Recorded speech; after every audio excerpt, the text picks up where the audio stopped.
Good morning and welcome to the Paralympic Breakfast Debrief, brought to you by British Rowing in association with Junior Rowing News. After a long summer of seemingly endless sport, it's time to end on a high as the Paralympians take centre stage in Tokyo. In the past, dominant has been a bit of an understatement in relation to some of Team GB's Paralympic crews who have swept all before them, finishing atop the medal table in 2016 with 3 golds to boot. 5 years later, and there are 3 crews flying the flag in Japan, all with their eyes set firmly on the summit of the podium. My name is Tom Morgan, and I'm delighted to have a blockbuster panel of guests joining me this morning. Welcoming Jack Beaumont, Olympic silver medalist in the quadruple sculls, Bruce Lynn, coach and coordinator for Marlow Adaptive Rowing, Tom Aggar, Paralympic gold medalist in Beijing and bronze medalist in Rio, and Grace Clough, Paralympic gold medalist in Rio and multiple world champion in the mixed coxed 4. Thanks all for joining, and perhaps if I come to you first, Jack.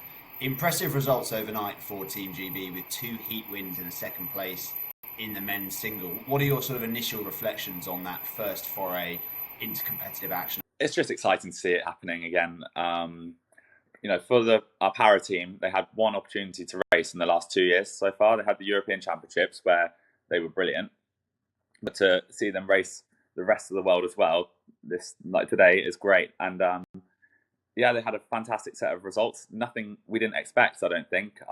The 4 have been dominant for the last decade. The stubble, they are the Paralympic champions and world champions. And Ben, it's just great to see him racing his first Paralympics and being there and getting himself right in the race. So I think promising and exciting and just great to see them doing it. And Grace, maybe if I jump to you, the 4 finishing 10 seconds quicker in their heat than the corresponding heat that came after them. What are your thoughts on their chances? It seems like a sure thing, even though we've only had a heat.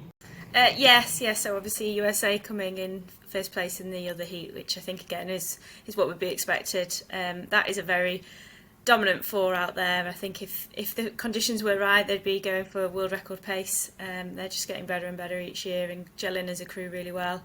Nothing that we wouldn't expect from that crew there. So I've got to say big congratulations to 4 of the 5 of them now just crossing that finish line and securing a Paralympic status.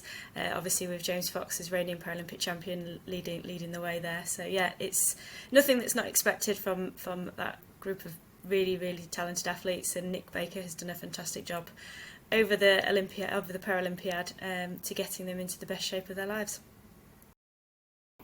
And Tom, this is obviously Ben's, as Jack said, this is Ben's first Paralympic experience, something you know a little bit about, having won the first ever gold medal in the single. What do you think is going to be going through his head after a second place and he's going to race the repechage?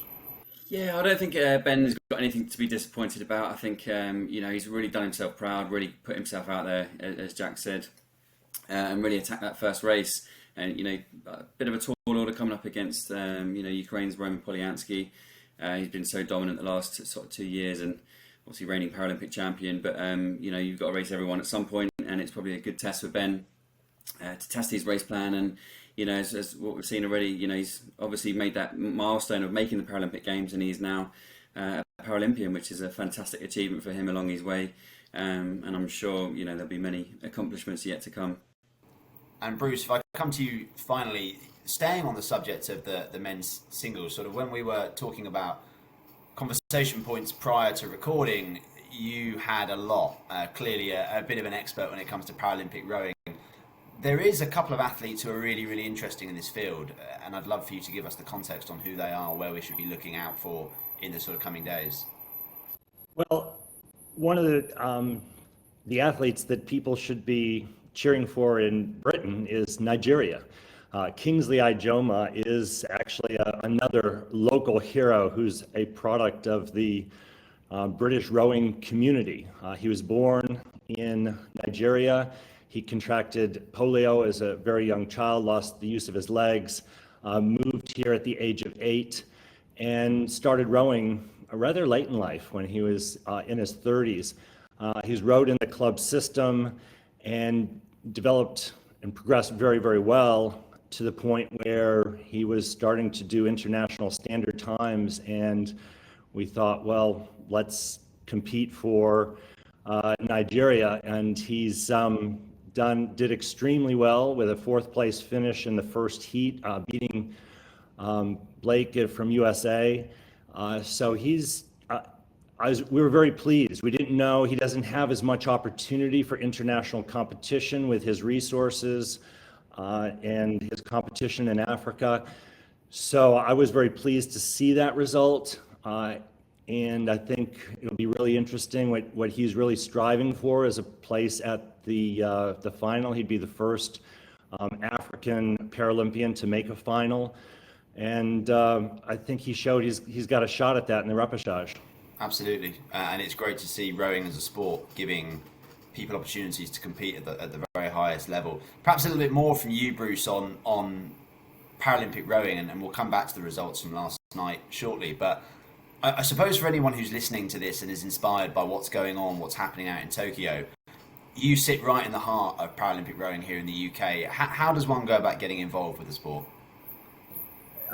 Paralympic and what's also called adaptive rowing, and the term adaptive is a term that just is a bit broader for a broader range of impairments and classifications, but they do classifications so you can compete with similarly impaired individuals.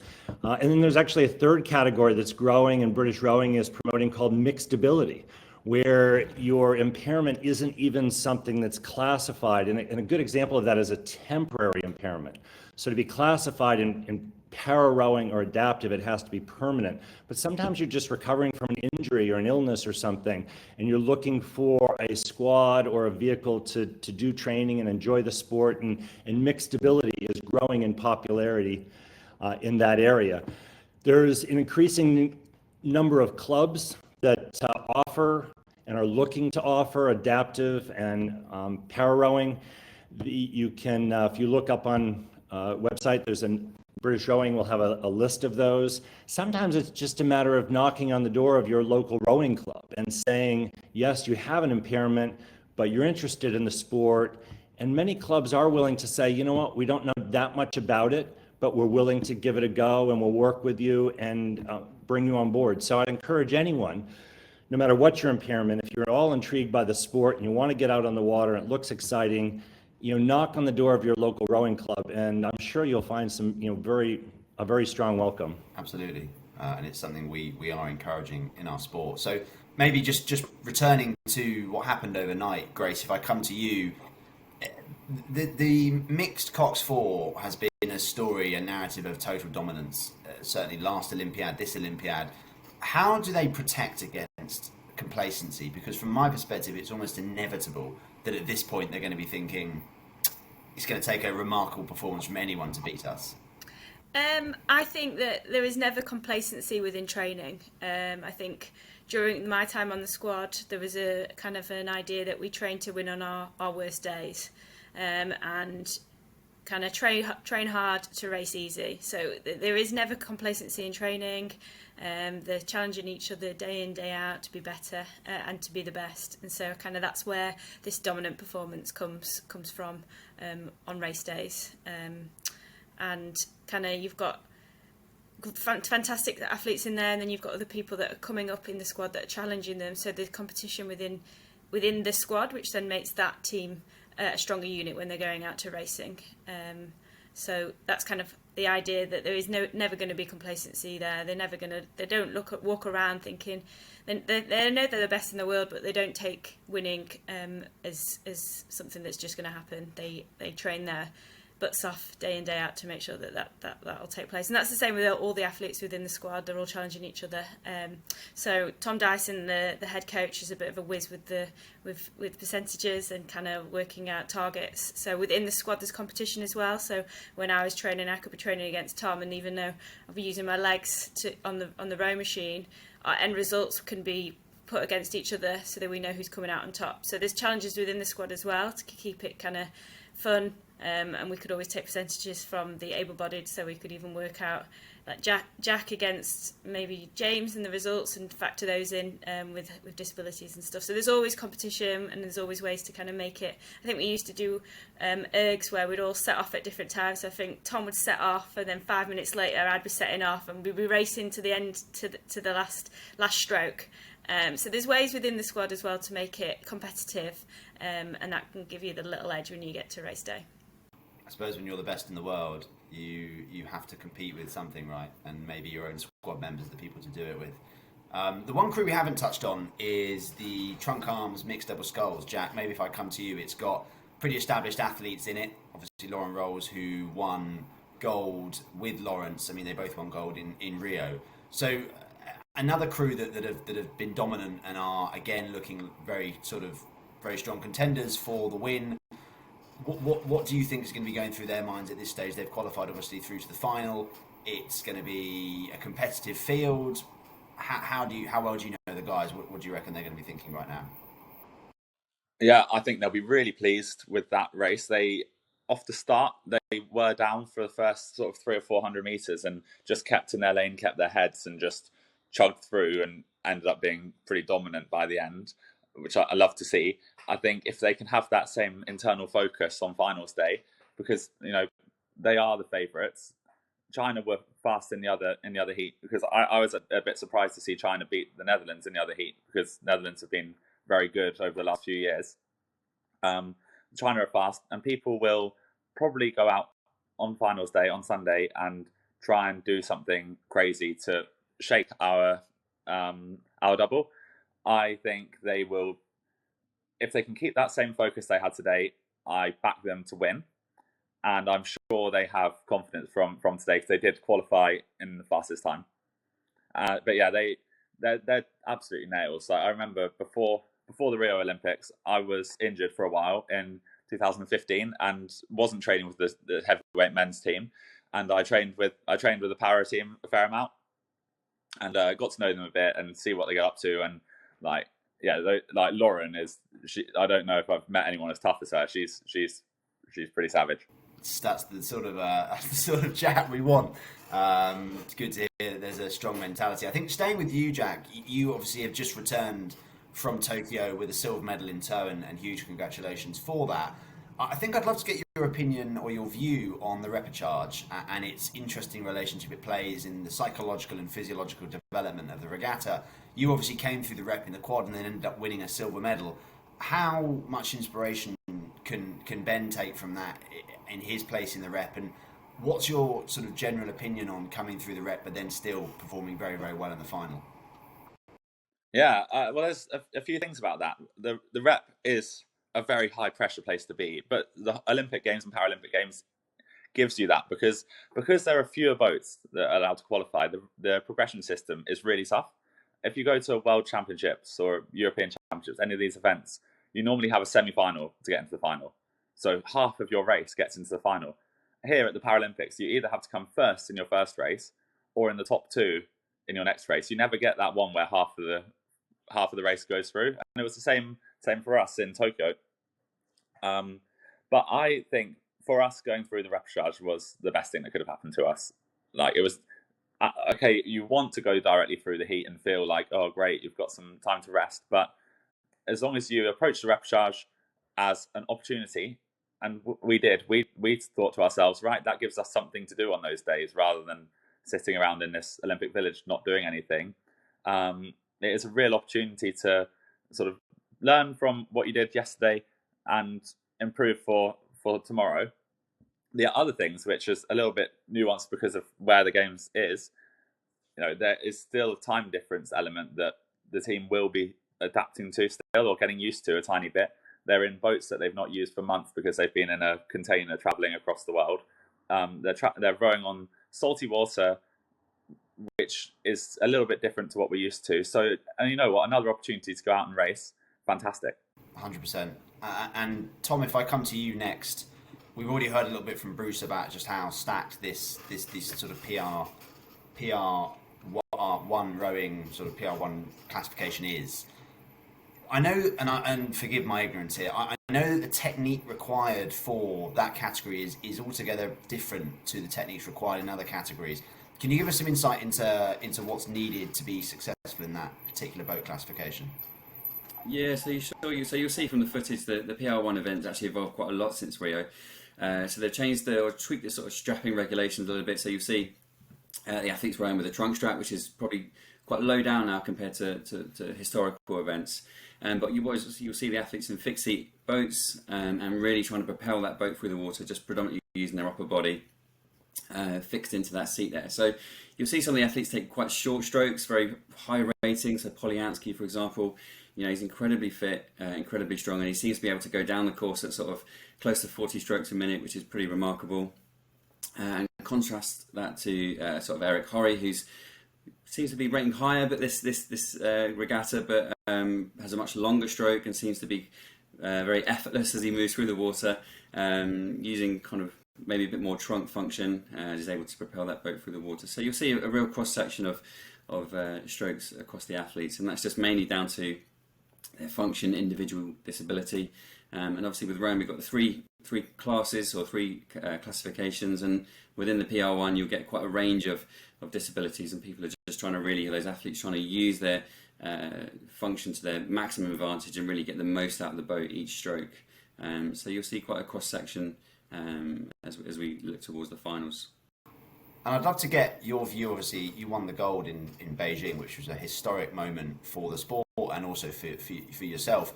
How I suppose invested do you feel in that category? How much do you look at your own achievements as setting the pathway for future generations to come along and win Olympic silverware in this category? Yeah, it's such a big part of my life, that event. I was on the team for over 10 years. I know lots of the guys that are competing out there like really well. I pretty much shared a room with Lawrence for so many years, and I know all of them so well. So really rooting for them. But that PR1 event, is real special place in my heart. Similar to Ben, I had an accident in 2005, and wanted to get back into sport and get my life back on track. And Rome was the outlet for me that enabled me to get back, and very quickly set my sights on trying to see where I could take it. And those small goals, just being able to get out in the boat and then compete and move on from there. It was such a huge part of my life for so long, and it's great to think that perhaps I've maybe inspired someone or had a bit of a legacy in the event. But it's absolutely down to sort of Ben now. Really, he's really flying the flag for GB, really doing the country proud. But yeah, absolutely. When I look back on that event, it's it has a real special place in my heart, and it's great to watch all the athletes compete.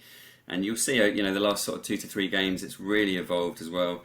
The standards ever pushing on, and obviously we've seen this huge change from the last Paralympiad to this games, where we've got now athletes competing over 2,000 meters, which is a real big change. And it's fantastic that they're able to watch the footage and see these guys compete. I just have to add that part of that legacy is that in honor of Tom's achievements, Marlow purchased a PR1 boat for its para program, and they named it Tom Aggar. And that was the last time I saw Tom, when we came and we did the naming ceremony. And that was the boat that Kingsley trained in to prepare for the Paralympics. So Tom's legacy is carried on all the way to the Tokyo Olympics. Well, it's an incredible legacy to lay down. And I know, Bruce, that you're particularly passionate about trying to inspire people into the sport. I suppose I'd love your view on how we can continue to do that. And obviously it's wonderful to have incredible role models like Tom, Jack and Grace flying the flag in previous editions of the Paralympics and Olympics, but also, being ambassadors for the sport. But how can we continue to inspire not only people who have always sort of been attracted to rowing, but people from different socio-economic backgrounds who can come in and try the sport and become legends in their own right? I think people do need to realize that anything is possible. So I do think some people think that, well, I'm seeing these people in the Paralympics and they have certain impairments and certain abilities, and that's not me. I don't have these massive upper bodies like the PR1 competitors, and so maybe I can't really do it. But actually, rowing is, from my perspective, along with swimming, probably one of the most inclusive sports that exists. And the reason for that, and kind of a curse to most rowers, is that it's a full body sport. It's a curse because when you're rowing, your whole body is screaming out for oxygen. Your arms, your legs, your core, everything's working. But the beauty of being a full body sport is if there's some part of that body that's not working right, you can use the rest of the body to move the boat. And we really pushed that to the limit. I really wondered, is there any impairment that couldn't move a boat? And I thought maybe if someone had no arms, how would you connect the stroke? And yet we found someone just a few months ago who created an adaptive device that allows you to row a sculling boat with no arms. So anything is really possible.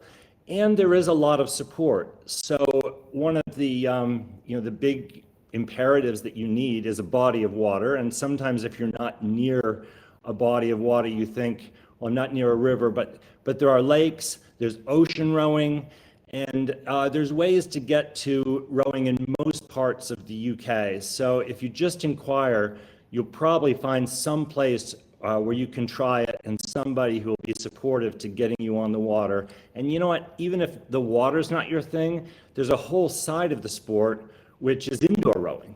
And that's growing in popularity, especially after the whole pandemic where that's all we could do was indoor rowing. And there's competitions and opportunities to do the rowing motion, the full body motion that's very suited for a range of impairments on what we call an erg or a rowing machine. The other thing I'd finally add, referring to Grace was talking about the competitions that Tom set up to even things out across the different impairments. In the adaptive circuit in the UK, we've implemented something called a time handicap system, which works like golf. So we have a database of all the adaptive rowers and para-rowers even, and how fast their 500-meter splits are. And when we do competitions in the regatta circuit, you go against your time handicap, which means you can have different impairments compete with different people. And even if someone is 20 seconds faster than you over a course, you'll get a 20-second head start. So it means that no matter what situation you're in, you can be in a very competitive race. And we just finished the City of Oxford Adaptive Regatta this past weekend, and 20% of the races were bow ball finishes, which shows how competitive the adaptive circuit is when you use this individual time handicap system. Well, there we go. If anybody is watching and is keen to get involved in the sport, speak to Bruce. He's got it on lockdown.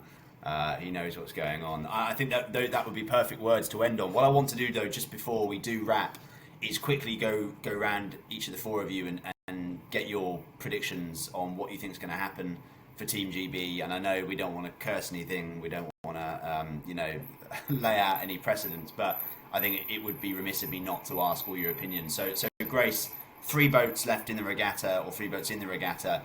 Give me your prediction on, let's say, medal count. How many medals do you expect? 3 boats, 3 medals. That would be my prediction. I think I spoke with Tom before we did the debrief a couple of days ago, and we kind of pinpointed the same thing. So we're thinking, 2 golds and then definitely a medal for Ben.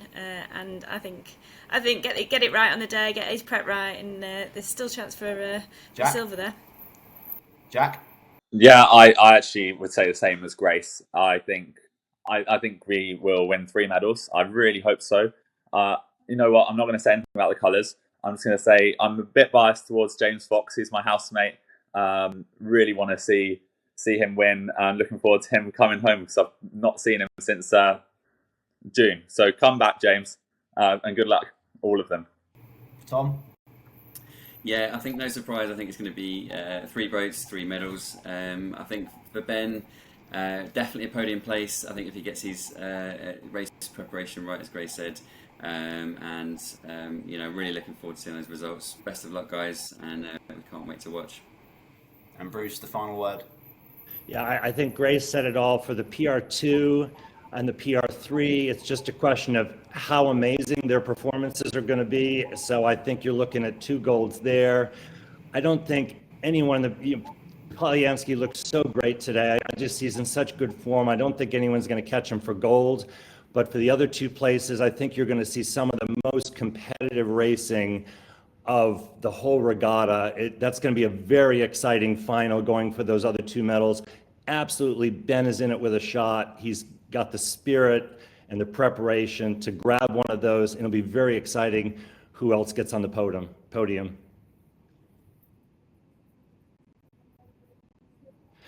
That has been our dream all along. I've said, Kingsley, just make it to the final. Anything can happen in the final, and that will be a world record mark to get an African in the final. So let's see how he does in the repechage tomorrow, but fingers crossed. I think he's done the preparation and has the opportunity to make it. Well, we'll be watching keenly as the regatta unfolds. We'll be back on Sunday morning, bright and early, post-finals, to record the last Paralympic debrief. But for now, thank you, Bruce, thank you, Tom, thanks, Jack, and thank you, Grace, for coming on and getting up bright and early to review what happened overnight. This has been the Debrief, hosted by British Rowing Association with Junior Row News. We'll see you all on Sunday morning.